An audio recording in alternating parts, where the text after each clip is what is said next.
దానికి వెధముండ వేషం వేసి ఆ ఇంటికి పంపించి 2 గంటలైంది. అక్కడ సెటిల్ అయి ఫోన్ చేస్తానని ఫోను లేదు, మనిషి రాలేదు. ఏమైందో ఏమో. అయినా నువ్వు అటువంటి దాన్ని నమ్మటం ఏంటి? మనం చాటుగా వెళ్ళి అక్కడ ఏం జరుగుతుందో చూస్తే.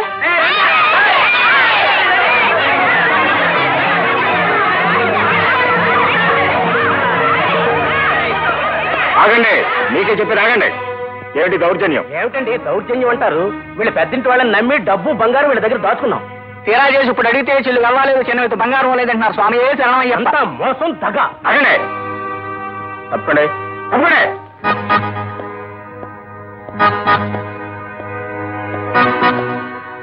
ఈ ఇంట్లో ఎప్పుడు ఎవరికి ఎలాంటి అన్యాయం జరగలేదు. ఎవరెవరు ఎంతెంత దాచుకున్నారో నా పైసలు సహా లెక్క ఇవ్వండి, నేను సెటిల్ చేస్తాను. ఇదిగో బాబు గారు లిస్టు. 15 లక్షల రూపాయల క్యాష్, 10 లక్షల రూపాయల విలువైన బంగారం దశరథ రామయ్య గారి దగ్గర దాచుకున్నట్టు మా అందరి దగ్గర రసీదులు కూడా ఉన్నాయి బాబు. అంటే మీ లెక్క ప్రకారం ఈ ఇంట్లో 15 లక్షల రూపాయల క్యాష్, 10 లక్షల విలువైన బంగారం ఇంట్లో దాచుకోలేదని చెప్తున్నారు అన్నమాట. అంతేగా? దాచుకున్నారో పారేసుకున్నారో మాకు అనవసరం బాబు, మాకు రావాల్సిన లిస్ట్ అది ఇప్పించండి. ఏ తప్పినా నాకేం అర్థం కాదు. 15 లక్షల రూపాయల క్యాష్ అంటారు, 10 లక్షల రూపాయల బంగారం అంటారు. ఏమో బాబు, నేను తీర్థయాత్రలకు వెళ్ళేసరికి 15 లక్షల క్యాష్, 10 లక్షల బంగారం ఉంది. శేఖర్ గారు, ఆ సుధీర్ వరలక్ష్మి ఉండే ఇల్లుదే కదా? కానిస్టేబుల్. Yes sir. ఆ తాళంది.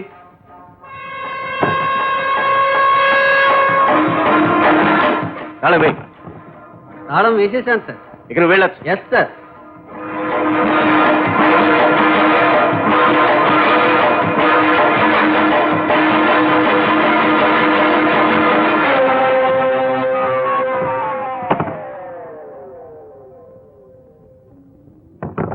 వాళ్ళు ఇంట్లో ఎంత బంగారం ఉండాలంటున్నారో విన్నావా? అదే నేను అడగాలనుకుంటున్నాను. ఇంట్లో లక్షల లక్షల డబ్బు కనపడలేదు అంటున్నారు. నువ్వు నాకు సగం వాటా ఇస్తానని తీసుకొచ్చి ఇచ్చిందంత గోడి 50,000. అసలు నీ ప్లాన్ లోకి లాక్కొచ్చింది నేను. నీకు 50 కాదు, 25 ఇచ్చిన దండగే. బంగారం మాట ఏమిటి? ఎంత కాజేశావు, ఎంత ఇచ్చావు? తులం బంగారం ఇచ్చినా దండగేరా నరసయ్య. పోనీలే ఏడుస్తావని నీ ముఖాన 25 తులాల బంగారం పడేశాను. ఆ పిల్లను నానా హింసలు పెట్టి బంగారం అంతా గుంజింది నేనేరా. ఆ ముసలోడికి పాలల్లో విషం కలిపి చంపింది కూడా నేనేరా. ఆ మాటకు వస్తే ఆ ప్లాన్ ఉన్నదని అప్పలరసమ్మ. ఎప్పుడు ప్లాన్ చెప్పేవాడే గొప్పవాడు, కానీ చెప్పింది చేసేవాడు పనివాడితో సమానమే.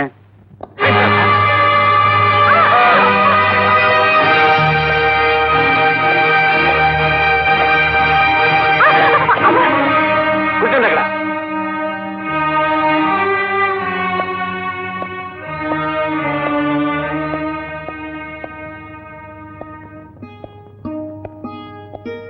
మీరు నిరపరాధులని రుజువైంది. యశ్వథరామయ్య గారి హత్య కేసులో అసలు నేరస్తులను పట్టుకున్నాం, ముఖ్యంగా శేఖర్ గారి సహాయం వల్ల.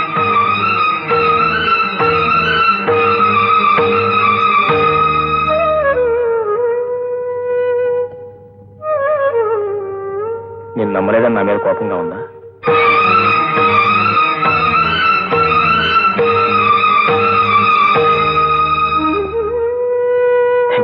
శేఖర్ గారు, స్టేషన్ ఫార్మాలిటీస్ కొన్ని ఉన్నాయి. అలాగే, నేను వచ్చి పూర్తి చేస్తా. నువ్వు వెళ్ళి కారులో కూర్చో. అమ్మమ్మ శోభ, నీకు సవతి తల్లినైనా కన్న తల్లిలా కడుపులో పెట్టుకుని పెంచాను. నన్ను ఎలాగైనా విడిపించమ్మా.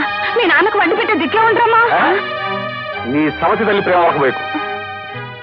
చూడు శోభ, నేను చేసిన వాళ్ళకు నాకు ఏ శిక్షణ పడవచ్చు.